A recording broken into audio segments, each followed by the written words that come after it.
profound. Always. Yeah. Okay. You ready, John? Yep. Everybody ready?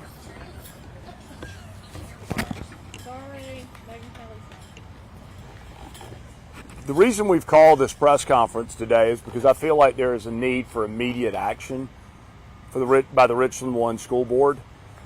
I don't know if y'all have seen the latest rankings of schools, but 1/3 plus or minus of Richland 1 schools are now on the state WACH list. So that means 1 in 3 children are now attending a school that is at risk of being deemed a failing school.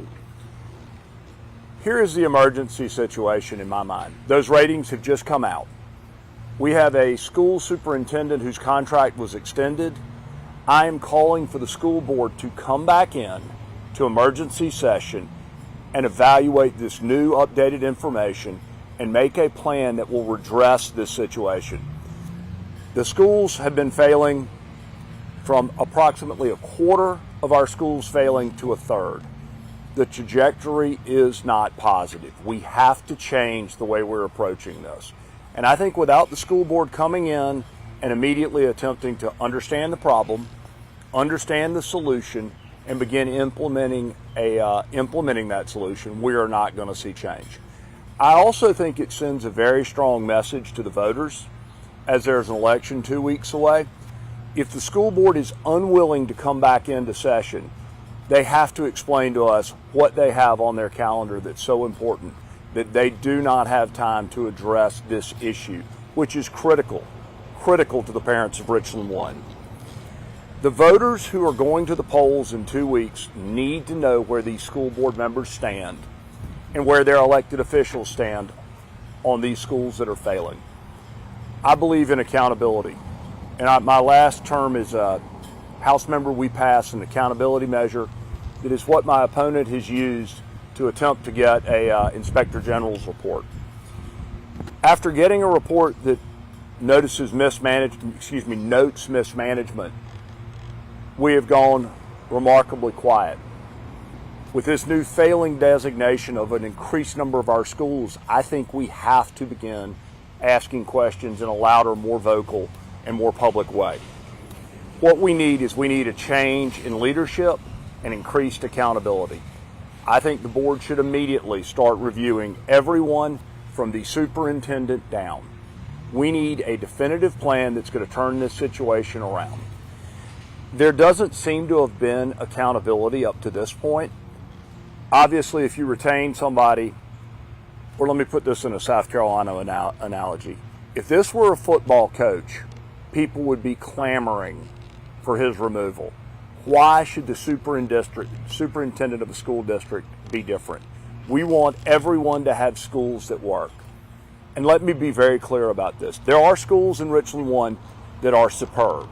What we do not want is those schools to have resources or to lose resources or be cannibalized. We want to bring every school in Richland County up to the highest standard of any school that we have. We do not want to just begin addressing by changing or moving within those schools. We want high-performing schools to remain high-performing and become even more high-performing, mediocre schools to become high-performing, and low-performing schools to become high-performing. What do we need? Stronger standards. Got to have stronger standards, especially on financial management and accountability. We need faster compliance. That's why I'm calling for a school board meeting. We cannot let this go months, quarters, and years at a time. Transparency. We need to understand what's going on in the classrooms. We need to understand why these schools are failing and what the plan is to fix them.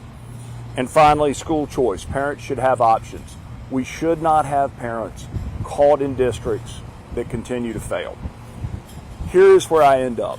If the school board does not come back into session and refuses to address parents' concern until after the election, I think that parents need to take, and voters need to take, careful notice of this.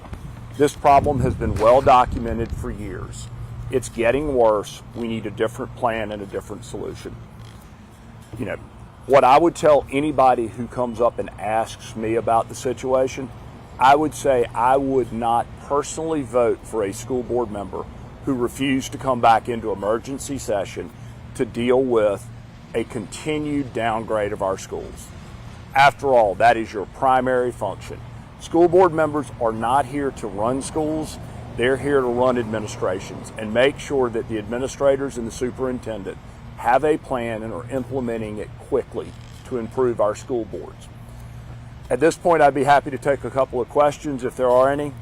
Otherwise, we will call it for the day. But thank y'all all for coming. I have one question. Yes. You ordered this meeting to basically talk about the schools. Why are you so passionate about this? Why does this matter to you personally? So, as a businessman in South Carolina, you've got to have an educated workforce. I also come from a family that has always invested in education and think education is tantamount to better careers, better opportunities, and better earnings. And without that, we are setting ourselves on an intergenerational course that makes it harder for our children to succeed. Do you think there needs to be a change in the people in administration here? Or are you saying I think people should resign? So what I think is that the school board needs to come in and immediately assess what's going on, because we are not succeeding. I hope that they will make decisions that turn the school district around. If they don't, I think that the voters need to step up and turn around the school board. And if that isn't sufficient, I think the General Assembly will continue to have to debate ways to put tighter standards around these school boards. But let me be clear, the General Assembly should be the last stop, because it is going to cause a lot of heartburn. What we need is a school board to come back into session, lay out a plan in public that is going to turn these schools around as quickly as possible. Yes, sir. With General Assembly involvement, what do tighter standards on school boards look like? I think it's tighter standards on the, let's take the accounting, financial management, and outcomes. So it's not that I'm saying we regulate who school board candidates can be. I think what I'm saying is that we need to regulate the outcomes more tightly. And if boards do not have those outcomes in a period of time that is reasonable, nobody thinks you're going to wave a magic wand and everything's going to be perfect. If the plan is not improving, that we have to have more leeway to begin to come in and help. Gotcha. So is there going to be a specific enforcement mechanism that you're thinking of? So what I would do is immediately introduce a proviso that requires that plan be squared up with the budget, and it could begin to impact money, because that seems to be the force that gets people focused. And what we need to understand is that we are already seeing, I think the numbers at private schools are 200 plus students at 4 private schools that they have increased. People are voting with their feet. The consumers are leaving. We do not want this to become where the last person cuts the lights off. We are creating a very bifurcated system where those who can afford to leave have, and many who can't afford wish they could, and we need to be very careful on that. Thank you. And you spoke on the superintendent and being re-up. What do you have to say to that? It is hard for me to understand how you would pass that contract 3 months before you get graded again. I mean, I would imagine most of y'all get a review and then you talk about your bonus and your ability to continue working. You get these numbers so that when you have the contract discussion, you can ask yourself, we don't seem to be getting here better. What are we going to do? Because I would argue that, like Albert Einstein said, the definition of insanity, doing the same thing over and over again and expecting a different result. What makes this school board think this will be different? And if they have that plan, I think a school board meeting publicly where they laid it out and put accountability measures and explained to parents what they could expect would be the best thing to allay concerns amongst the voters. Thank y'all.